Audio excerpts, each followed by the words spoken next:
एक बार एक जंगल में बहुत सारे तोते रहते थे। उनमें से एक तोता गर्भवती थी। उसके पास बात करने की शक्ति थी। उस जंगल के बगल में एक गांव था जहां सुंदर नाम का एक आदमी रहता था। सुंदर अक्सर खूबसूरत चिड़ियों को जंगल से पकड़कर उन्हें शहर ले जाता था और बेच देता था अपनी जीविका चलाने के लिए, और इसी तरह वो पैसे कमाता था। एक बार एक आदमी आया सुंदर के पास। हम बच्चों के लिए पार्क बना रहे हैं, हमें खूबसूरत तोते चाहिए, मिलेंगे क्या? ये सुनकर सुंदर ने कहा, ठीक है, कल मैं जंगल जाके आपके लिए तोता लेकर आऊंगा। दूसरे दिन वो जंगल गया और एक जगह जाकर बैठ के इंतजार करने लगा, पर कोई तोता वहां नहीं आए।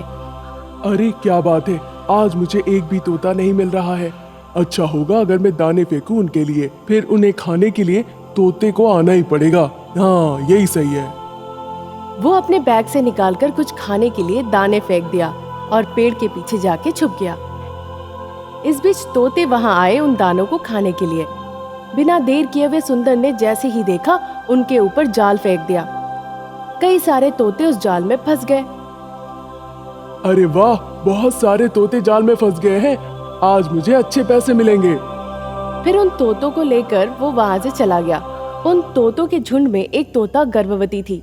कृपया मुझे छोड़ दो, जाने दो, यहाँ से निकालो। सुंदर ने तोते के शब्दों को सुना और सोचने लगा, अरे वाह, मैंने कई तोतों को पकड़ा है, पर आज मुझे एक ऐसा तोता मिला है जो बात करती है।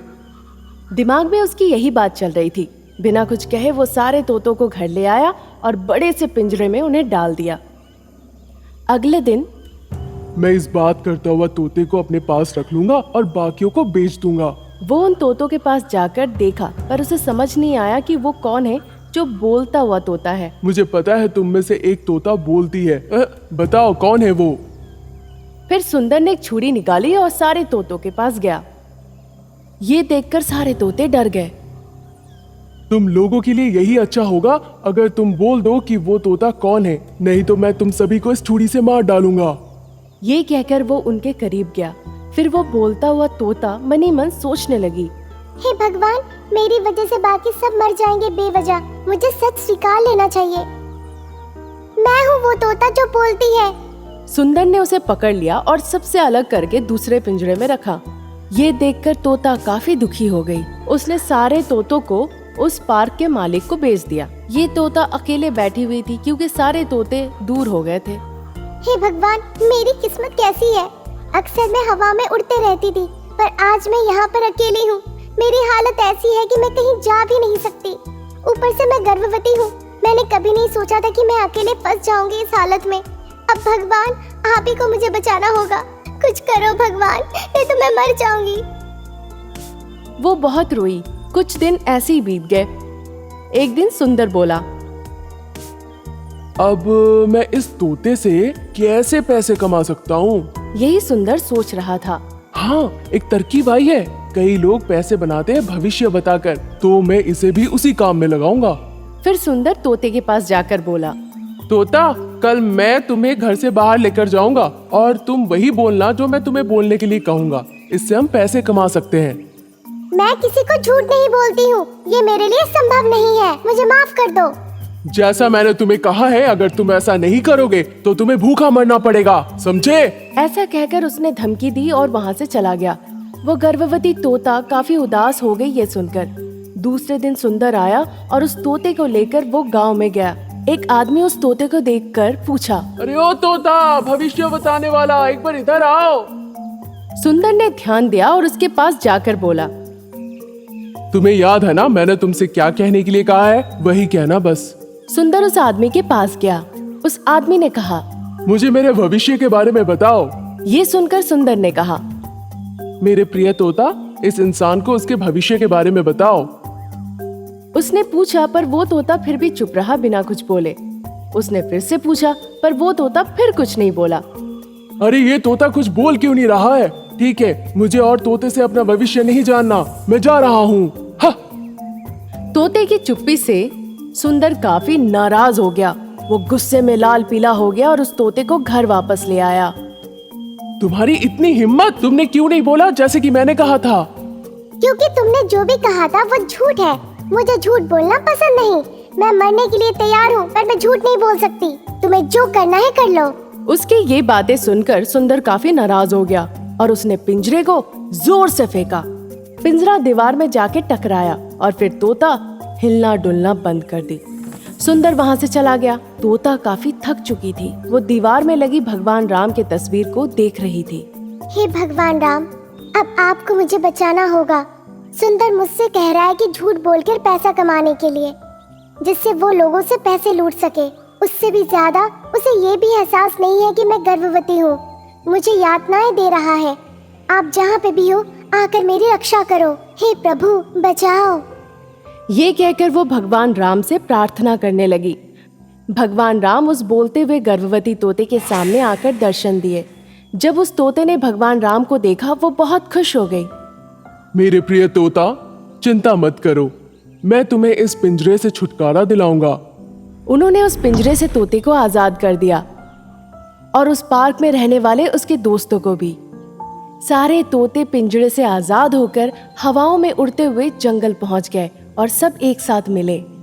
उन्होंने सुंदर को श्राप भी दिया ताकि उसके सारे अंगों को लकवा मार दे और वो कभी भी पैसों के लिए चिड़ियों को कैद ना कर सके। उस दिन 3 दोस्त जगन, लोकेश और गोपाल शाम में बोर हो रहे थे और पास की एक यूनिवर्सिटी के ग्राउंड में फुटबॉल खेलने के लिए चले गए। ये बहुत पुरानी और वीरान यूनिवर्सिटी थी। ये यूनिवर्सिटी बहुत समय से बंद है, ऐसा क्यों? इस यूनिवर्सिटी में आपसी लड़ाई के समय कुछ स्टूडेंट्स शायद मर गए थे। मैंने गांव वालों से सुना है कि वो शैतान यहाँ पर घूमते हैं, जैसा कि बहुत सारे स्टूडेंट्स ने देखा और बताया।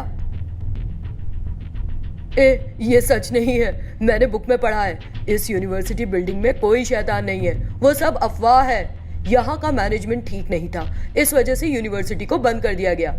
लेकिन हम लोग इन सारी बातों में पढ़ क्यों रहे हैं? वो जाकर फुटबॉल खेलने लगे। खेलते हुए गोपाल बोला, किसी भी हाल में बॉल को यूनिवर्सिटी बिल्डिंग के अंदर मत मारना।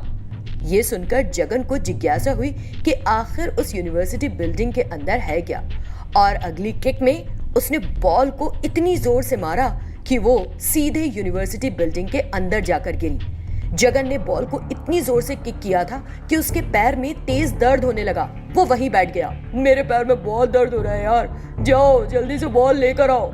तुमको पहले ही बोला था कि बॉल को इतनी जोर से मत मारना। अब हम उस बिल्डिंग में कैसे जा सकते हैं? अरे दोनों साथ जाओ ना, कुछ नहीं होगा। अरे ऐसे कैसे जाएं? अगर उस बिल्डिंग में शैतान हुए तो मैं तो नहीं जाऊंगा, मैं डरता हूँ। वहाँ कोई नहीं है, जाओ जल्दी से बॉल लेकर आओ। और कोई चारा ना देखकर गोपाल और लोकेश उस बिल्डिंग में बॉल लेने के लिए चले गए। बिल्डिंग के अंदर घुप अंधेरा था। लोकेश, मुझे डर लग रहा है, चलो वापस चलते हैं यार, आओ। भाई यहीं कहीं गिरी होगी, जल्दी से ढूंढ लेते हैं, फिर बॉल लेकर चले जाएंगे। वो दोनों बॉल ढूंढने लगे। एक बिना सिर का आदम शरीर वहां आया और उनके पीछे खड़ा हो गया। जैसे ही दोनों पीछे मुड़े, उन्होंने एक शैतान को देखा। उसे देखकर वो दोनों डर गए और जोर से चीखे। अचानक शैतान ने कसकर उनके गले पकड़े और उन्हें खींचते हुए एक जगह ले गया। जगन ग्राउंड पर उनका इंतजार कर रहा था, लेकिन वो बहुत देर तक वापस नहीं आए। क्या हो गया इन दोनों को? क्या अंदर सच में शैतान है? गोपाल, लोकेश, इस तरह जगन ने उन दोनों को पुकारा। इस बीच गोपाल और लोकेश यूनिवर्सिटी बिल्डिंग से बाहर आ गए। अंदर बहुत अंधेरा है, हमको बॉल नहीं मिल रही, तुम भी आओ हमारे साथ, मिलकर ढूंढेंगे। बॉल अंदर तुमने ही किक की थी ना? काफी अंधेरा हो चुका है, सुबह आकर ढूंढते हैं, अभी चलो घर चलते हैं। तीनों दोस्त घर चले गए। उस रात जब जगन अकेले बैठा था, उसके फोन पर एक कॉल आया। हेलो, कौन है? जगन, मैं लोकेश की मम्मी बात कर रही हूँ बेटा। क्या हमारा लोकेश तुम्हारे घर पर है? शाम में बाहर गया था, अभी तक घर वापस नहीं आया। गोपाल, शाम में मेरे घर आया था आंटी, लेकिन अभी मेरे साथ नहीं है। फिर वो फोन कॉल डिस्कनेक्ट हो गया। तुरंत गोपाल के पापा का कॉल आया। मैं गोपाल का पापा बोल रहा हूँ, मेरा बेटा तुम्हारे साथ है क्या? नहीं अंकल, वो मेरे साथ नहीं है। ये कहकर जगन ने कॉल डिस्कनेक्ट कर दिया। इतनी रात ये दोनों कहाँ चले गए? मुझे बताए बगैर तो कहीं नहीं जाते। फिर उन्हें क्या हो गया? इसी बीच किसी ने दरवाजे पर दस्तक दी। जगन ने जाकर दरवाजा खोला। वहां गोपाल और लोकेश खड़े थे। तुम लोग कहाँ चले गए थे यार? तुम्हारे पेरेंट्स ने मुझे कॉल करके तुम लोगों के लिए पूछा। उन्हें बता दो, हम घर कभी वापस नहीं आएंगे। क्या हो गया तुम दोनों को? तुम लोग इतने नाराज क्यों हो? शैतान ऐसे ही बात करते हैं। क्या तुम दोनों पागल हो गए हो? हमने जो कहा था वो सच था। उस यूनिवर्सिटी बिल्डिंग के अंदर उन शैतानों ने हम दोनों को मार डाला और हमें भी शैतान बना दिया। क्योंकि ये सब तुम्हारी वजह से हुआ, हम तुम्हें मारने आए हैं। ये कहकर लोकेश और गोपाल बिना सिर के शैतानों में बदल गए। ये देखकर जगन ने वहां से भागने की कोशिश की, लेकिन उन दोनों ने उसे पकड़ लिया। फिर उन्होंने उसके गले को काटा और मार डाला। दोनों शैतानों ने उसका एक एक पैर पकड़ा और उसे खींचते हुए वहां से ले गए।